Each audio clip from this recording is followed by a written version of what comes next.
உள்ளவருக்கு கொடுக்கப்படும், இல்லாதவரிடமிருந்து உள்ளதும் எடுத்துக்கொள்ளப்படும். இது என்னன்னு தெரியுமா உங்களுக்கு? தெரியும் சாமி, இருக்கிறவனுக்கு நிறைய தருவார் ஆண்டவர், எங்களை மாதிரி ஏழைப்பாளையிட்டிருந்து இருக்கிறதெல்லாம் பிடுங்கிடுவார் அப்படின்னு நிறைய பேர் சொல்லிக்கிட்டே இருப்பாங்க. பணக்காரங்களுக்கு கடவுள் கொடுப்பாரு, ஏழைகளை இன்னும் பரிதவிக்க வைப்பார். இது அப்படி இல்லை. கடவுள் கொடுத்த திறமைகளை, தாளந்தை பயன்படுத்துகிறவங்களுக்கு கடவுள் இன்னும் ஆசீர்வாதங்களை நிறையா கொடுப்பார். ஒரே ஒரு தாளந்து என்கிட்ட இருந்து மட்டும் தான் இருக்குதுன்னு எவன் ஒருத்தன் கீழே வச்சுக்கிட்டு உட்காந்துக்கிறானோ அவங்ககிட்டேருந்து இருக்கிறதையும் பிடுங்கிடுவார்.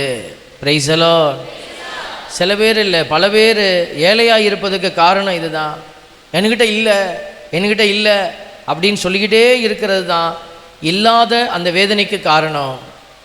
அதனால தான் ஆண்டவர் சொல்றார், இல்லை என்று சொல்லாத, ஆண்டவர் கொடுத்ததை உணர்ந்து செயல்படு.